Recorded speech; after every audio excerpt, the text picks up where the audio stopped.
السلام علیکم ګرانو دوستانو، نن به زه تاسو ته وایم چې د افغانستان کرکټ بورډ یو ځل بیا د افغانستان راشد خان ته زارۍ شروع کړې ده چې د افغانستان لپاره په شروریزو لوبو کې کیپټنسي ترسره کړي. ویډیو تر اخره پورې وګورئ، په هر څه به تاسو پوه شئ. زه به تاسو ته وایم چې د افغانستان کرکټ بورډ پوره کوششونه روان کړي دي، حتی راشد خان ته زارۍ هم شروع کړې دي او راشد خان ته د افغانستان کرکټ بورډ کې بعضې کارمندان دي لکه حامد شینواری، رئیس احمدزی او یو څو نور کسان ول، او د افغانستان د 50 اوریزو لوبو او د ټسټ لوبو کیپټن حشمت الله شهیدي چې کوم ده دغه هم دوبۍ ته تللی و. هغه څو ورځې مخکې رئیس احمدزی هم تللی و، حامد شینواری خو اول نه هملته و. نو دغه راشد خان ته ډېرې زیاتې زارۍ کړې دي چې ته د 60 اوریزو لوبو لپاره کیپټنسي ترسره کړه.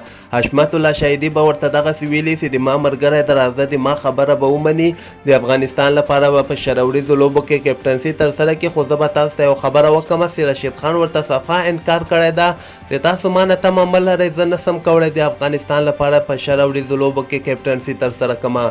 زه به تاسو ته وایم چې دغه خبره دوی اوسه پورې پټه کړې ده. د افغانستان کرکټ بورډ چې کارمندان یې هلته لیږلي ول او اوسه پورې دوی خبر نه ده ورکړی چې په دغه کې رئیس احمدزی هم د هغه هم د دغه په هکله باندې کوم قسمه خبر نه ده ورکړی. دوی دغه خبر ځکه نه ده ورکړی چې راشد خان ورته انکار کړی ده. راشد خان ورته ویلی دی چې زه نسم کولی ځکه زه دومره غټه ذمهواري په سر باندې نسم اخیستلی او ما هغه یو وخت کې که تاسو ته یاد سي کوالیفاین راونډ لوبو کې د افغانستان لپاره کیپټنسي ترسره کړې وله، بیخي پرفارمنس یې خراب کړی او افغانستان هغه ټولې لوبې ملته بایللې ولې د راشد خان په کیپټنسي کې. نو همدغه له امله ورته ښودلی ده. او بل راشد خان د دې په وجه باندې کیپټنسي نه کوي ځکه هر یو لیګ کې اخیستل کېږي. نو که چېرته کوم لوبغاړی کیپټن یې هغه به باید افغانستان کې اوسېږي، دغه لوبغاړی به د هغه په خوښه باندې سلیکټ کېږي. نو راشد خان سره دومره وخت هم نشته ده او کیپټنسي وایي دومره غټه ذمهواري ده د کوم په وجه باندې زه نسم کولی د افغانستان کیپټنسي ترسره کړم. نو په دغه ویډیو کې د ما مین مقصد همدغه ده چې دوی هلته ورغلي ول، ښه ډېرې زارۍ م ورته کړي دي، خو دغه خبرې اوسه پورې ځکه پټ ساتلی ده خلکو ته یې نه دي ویلي چې د حشمت الله شهیدي، رئیس احمد، حامد شینواری ته راشد خان ته ولې ورغلي، ولې د سره کتنه کړې وله، دغه یې ځکه پټ ساتلی ده چې راشد خان ورته انکار کړی ده. که چېرته ورته راشد خان ویلي ول چې زه کیپټنسي ترسره کوم، دوی به ټول نه مخکې دغه خبر نشر کړی و.